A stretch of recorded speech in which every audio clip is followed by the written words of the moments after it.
오늘은 그 말씀들 가운데에서 이제는 다음 사람 아모스에 대한 이야기를 좀 하고자 합니다. 아모스, 이 아모스는 한마디로 이야기하면 그 아모스의 이름의 뜻이 아주 묘합니다. 무거운 짐진 자, 무거운 짐진 자, 짐꾼이라는 이야기. 짐꾼. 아모스는 참으로 짐을 많이 진 사람입니다.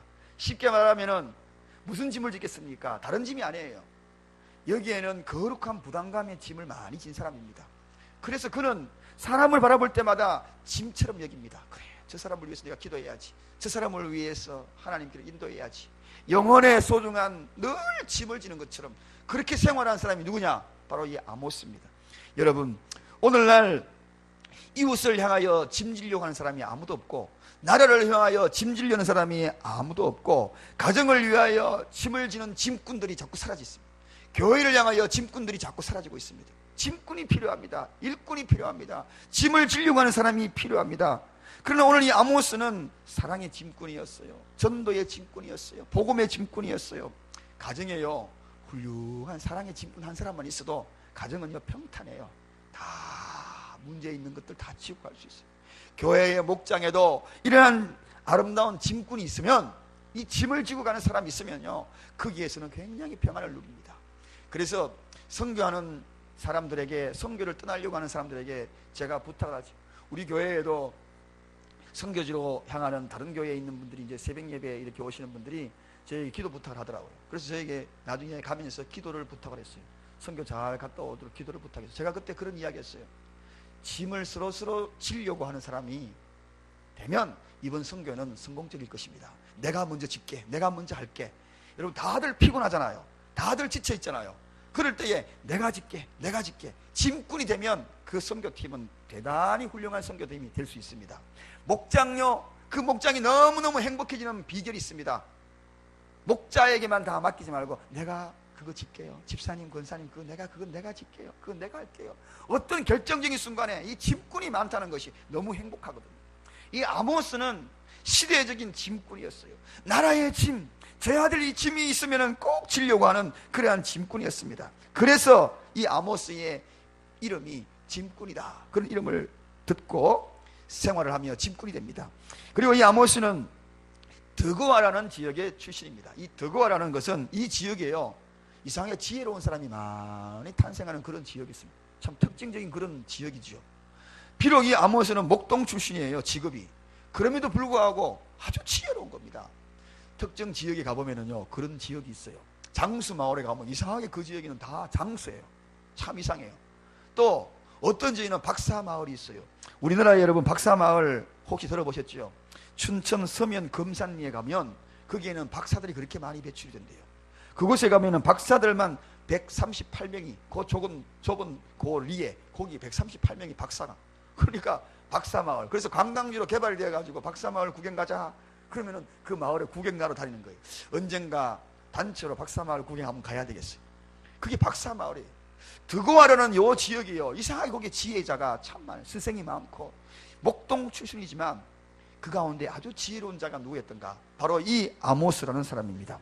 이 아모스가 당시에요, 시대적인 배경을 잘 읽어가지고 세계 정세 이런 것들을 지혜로, 나라의 정세, 무엇이 이 나라의 문제점인가, 이런 것들을 잘 진단하는 지혜로운 사람이었다는 것입니다. 그래서 이 아모스는 참 지혜로운 사람이었어요.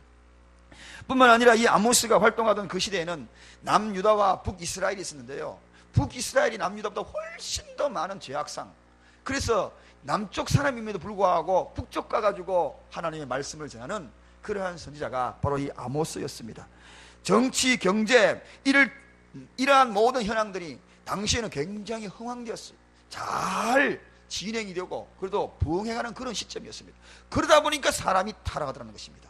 여러분, 가지기 전에는 순수했던 사람이 가지고 나니까 타락하는 사람이 정말 많습니다. 그래서 야베스처럼 하나님, 내가 신앙생활 잘 할 수 있도록 적당한 재물 주시고 적당한 그런 환경 주셔서 좌우로 치우치지 아니하고 그것을 통하여 하나님께 가장 예배 잘 드리고 하나님을 가장 잘 섬길 수 있는 재물 주시고 환경 달라고, 그게 야베스의 기도였어요.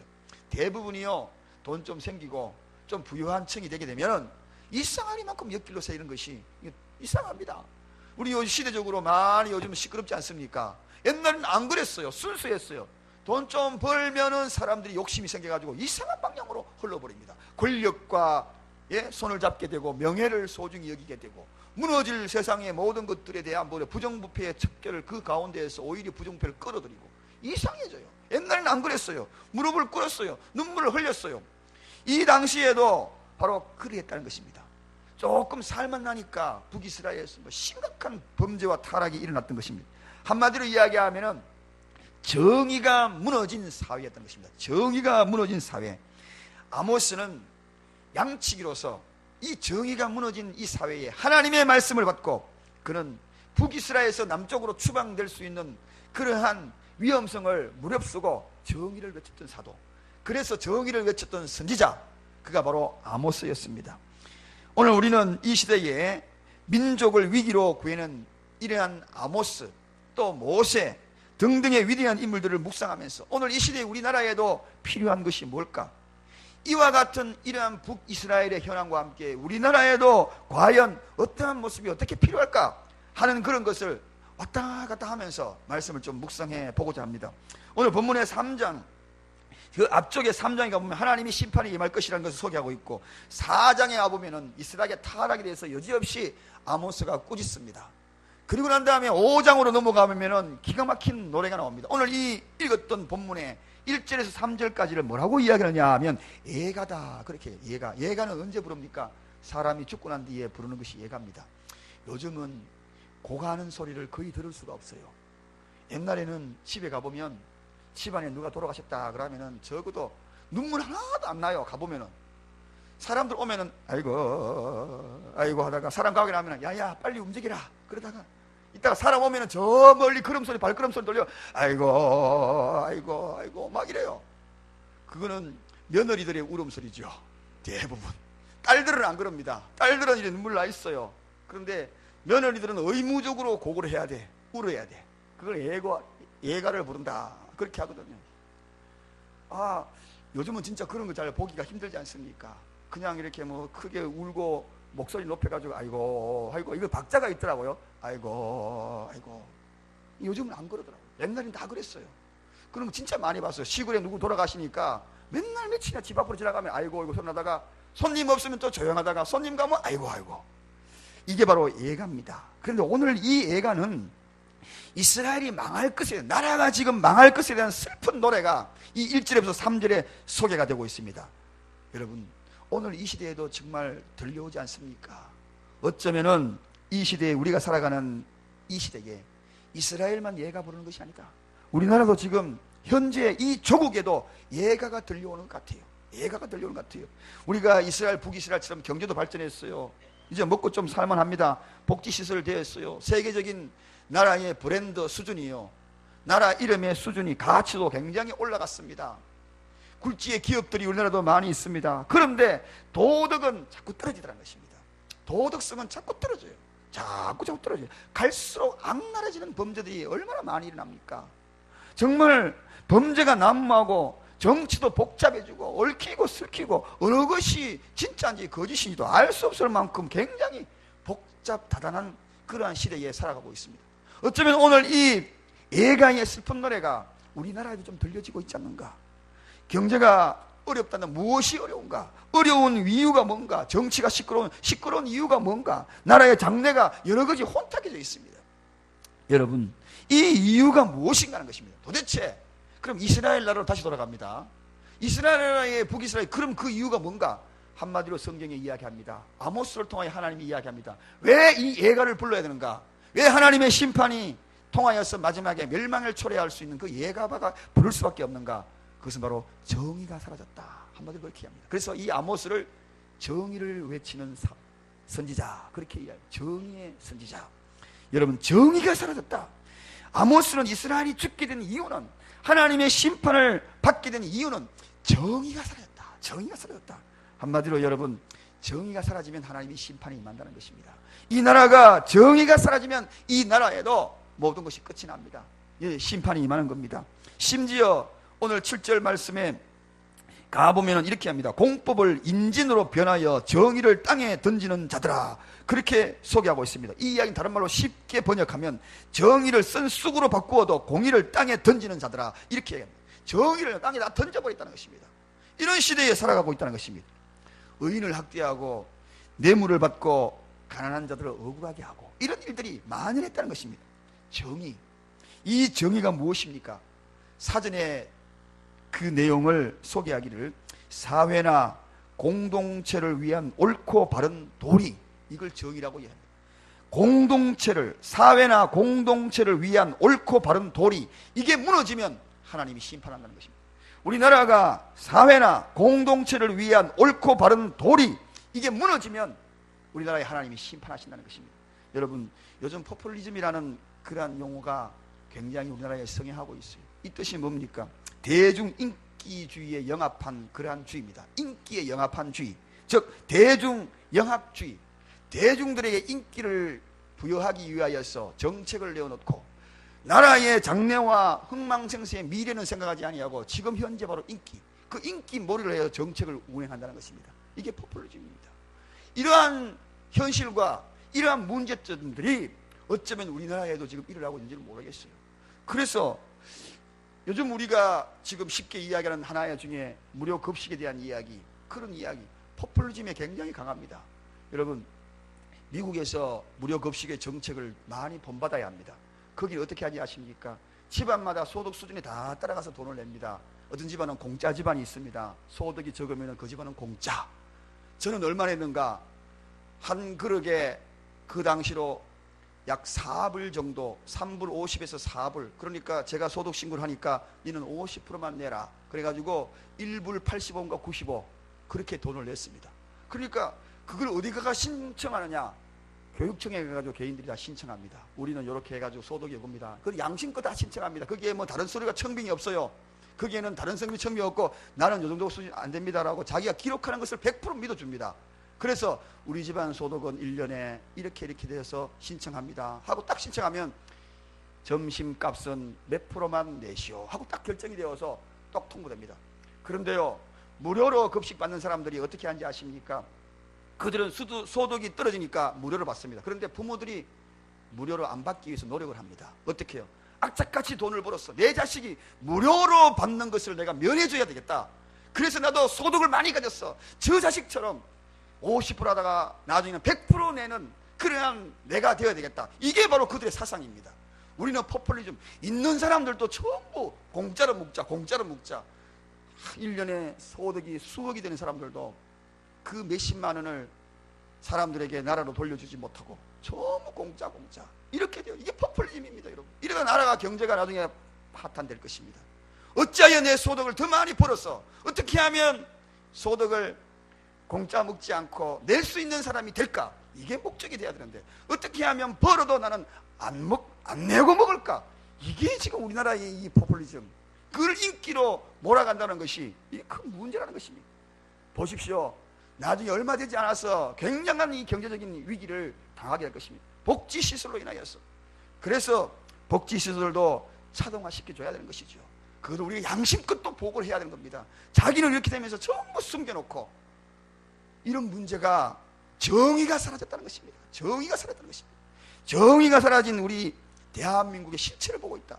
이때 북이스라엘과 우리나라가 지금 다를 바가 뭐가 있습니까? 정치만 문제가 되는 것이 아니라 우리 스스로도 지금 그렇게 되어가고 있다는 것이 이게 문제입니다. 그래서 제 아들에게 50% 밥값을 이뤄주면은 그 50% 밥값이 언젠가 아빠도 100% 다 낼 수 있도록 100% 다 내 돈 주고 먹을 수 있는 게 이게 목표입니다. 목표입니다. 여러분, 이게 목표가 돼요. 그래서 항시 부끄러움을 느끼죠. 내가 나라에서 많이 받아 먹으니까 언젠가는 내가 이걸 온전하게 내고 나라에서 이렇게 해야 되겠다. 이런 생각들을 가져야 한다는 것이죠. 그러니 정의, 그 정의에 대한 부분의 실체가 이제 무엇인가를 우리가 알게 될 것입니다. 오늘 목소리 크고 정의, 숫자 많은 것, 수단 방법을 가리지 않는 것, 이거를 정의로 생각합니다. 아닙니다, 여러분. 오늘 본문 이스라엘에 정의가 사라지니까 타락과 범죄가 생겨나게 되고 그 정의가 사라지니까 하나님의 심판이 임하더라는 것입니다. 하나님의 심판이 임하더라. 이렇게 죽게 된 이 배경을 아모스는 이렇게 멸망당하는 이 나라를 바라보면서 너무나 가슴 아파합니다. 그럼 하나님 살 길이 없습니까? 우리에게 정의를 회복하고 이 나라가 살 길이 무엇입니까? 결국은 이 북이스라엘을 멸망하게 만들 것입니까? 하나님 앞에 기도합니다. 그러니 하나님께서 해답을 주시지요. 어떻게 해답을 주십니까? 오늘 4절 우리 다 같이 한번 보겠습니다. 4절 다 같이 이 4절을 읽겠습니다. 자, 시작. 여호와께서 이스라엘 족속에게 이르시기를 너희는 나를 찾으라 그리하면 살리라. 정의가 무너져서 하나님의 심판이 들어올 때에 너희는 나를 찾으라 그리하면 살리라. 할렐루야. 오늘 이 땅이 우리나라가 살 길이 뭡니까? 정의를 회복하는 길이 뭡니까? 하나님을 찾으라는 것입니다. 하나님을 찾으라. 무엇을 하기 전에 하나님을 찾으라. 그러면 살리라. 개역 성경에 보니까 4절을 이렇게 번역합니다. 살고 싶으냐? 그럼 나를 찾으라. 그렇게 얘기합니다. 여러분, 우리가 살고 싶습니까? 더 잘 살기를 원하십니까? 그러면 정의를 회복하고 하나님을 찾아야 되는 것입니다. 할렐루야. 하나님이 정의를 회복하고 잘 살 수 있는 그러한 은혜를 우리에게 길을 열어 주셨다는 겁니다. 그러나 오늘 이 땅은 정의가 무너져 가고 있습니다. 우리만이라도 이 정의를 회복해야 하는 것입니다. 이 정의를 회복하여서 하나님이 살리라. 그리하면 살리라. 정의가 무너져 있습니다. 잠언 8장 7절에 그래 이 정의를 찾아서 하나님을 찾아야 될 텐데 다른 곳을 찾는 사람이 너무나 많아요. 잠언에는 이렇게 소개합니다. 나를 사랑하는 자들이 나의 사랑을 입으며 나를 간절히 찾는 자가 나를 만날 것이라. 그렇게 얘기합니다. 하나님을 찾아야 정의가 회복이 되는데 점쟁이를 찾아가고 역순이를 찾아가고 각종 그러한 무술인을 찾아가고 우상을 찾아가고 그러니 혼탁해지기 시작한 것입니다. 우리나라는 정의를 회복해야 합니다. 할렐루야. 정의를 회복해야 우리 모두가 다 하나님께서 우리나라에 계속 축복하실 거예요. 계속 은혜를 베푸실 거예요. 그러나 정의가 무너지면 북이스라엘처럼 경제도 호황하고 잘 돌아가고 그렇지만 하나님의 심판이 도래한다는 것입니다. 예레미야 29장 12절 13 너희는 내게 부르지라 내게 와서 부르짖으며 내게 와서 기도하면 내가 너희를 들을 것이요 너희가 전심으로 나를 찾고 찾으면 나를 만나리라. 이게 뭡니까? 하나님을 전심으로 찾으면 정의를 회복하고 전심으로 찾으면 하나님을 만나리라. 회복된다는 것입니다. 시편 34편 10절에 젊은 사자는 궁핍하여 줄일지라도 여호와를 찾는 자들은 모든 것은 부족함이 없으리라. 할렐루야. 여러분 언젠가는 이렇게 나가면 무너집니다. 여러분 가만히 보아도 눈에 보입니다. 무너지게 되어 있습니다. 경제 파탄 또 맞이할 겁니다. IMF 또 맞이할 겁니다. 정의가 무너지면 이 나라는 다시 또 어려워지기 시작합니다. 다시 우리는 양심을 회복하고 정의를 회복해야 합니다. 수없이 많은 사람이 죽을 것 같은 그런 환경 속에서 하나님의 심판이 도래하던 그 가운데에 죽음을 앞에 둔 자들이 회복된 자들이 많습니다. 야곱은 지금 외삼촌 집에서 더부살이 하다가 고향으로 돌아가고 있었어요.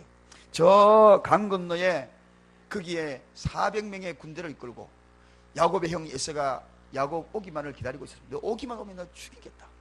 그럴 때에 이 야곱이 한 일이 뭡니까? 머리를 짜내봅니다. 먼저 선물부터 한번 보내봅니다. 선물들을 먼저 싹 종들하고 보내봐요. 보내봐도 마음이 변화가 없거든요. 그 다음에 또 보내는 자가 누굽니까? 식솔들, 가족들을 보냅니다. 먼저 가서 내 마음 한번 열어봐라 보냅니다. 그래도 이 예수 마음이 끄떡하지 않습니다. 마지막에 세 번째 예수가 한 것, 이 야곱이 한 것이 뭡니까? 야복강가에서 하나님을 찾았던 것입니다. 할렐루야. 하나님 앞에 환도뼈가 부러지면서 하나님 앞에 메어 달렸습니다. 하나님 날 좀 살려달라고 엎드리고 또 부러지고 그럴 때에 하나님을 찾고 난 다음에 예수를 만났습니다. 그리고 난 다음에 어떻게 됐나요? 이 예수가 죽일 것만 같았던 이 예수가 성경에 보면은 서로 머리를 으깨고 그러니까 서로 얼마나 가까이 갔으면 머리 이걸 서로 반대쪽으로 했으니까 더 가까이 가지요. 그리고 난 다음에 껴안고 울었다는 이야기입니다. 여러분 하나님을 찾아야 살 길입니다. 할렐루야. 사업에 가장 위기를 닥칩니까? 하나님을 먼저 찾으시길 바랍니다. 다른 선물 갖다 주고 다른 거요 뇌물 갖다 주고 다 해도 결국은 무너지는 것입니다. 다 드러나게 될 것입니다. 하나님을 찾아야 사는 것입니다. 여러분 이스라엘 백성들이 노예로 있을 때에 그들이 하나님을 찾았다. 고통의 부르짖음이 있었다 그랬습니다. 그때 모세를 보내가지고 이스라엘 백성들을 애굽에서 탈출시키지 않습니까? 하나님을 찾는 것이 살 길입니다. 정신을 차리고 우리가 해야 될 일이 뭡니까? 오늘 이 시대에 정의가 무너진 이때 우리가 해야 될 일이 뭔가? 그것은 다른 것이 아닙니다. 그것은 다른 것이 아니라 하나님을 찾아야 하는 것입니다. 할렐루야. 정의를 회복하고 하나님을 찾아야 하는 것입니다.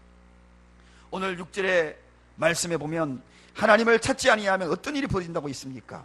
6절 다 같이 한번 가보겠습니다. 6절 다 같이 읽어보겠습니다. 시작. 너희는 여호와를 찾으라. 그리하면 살리라.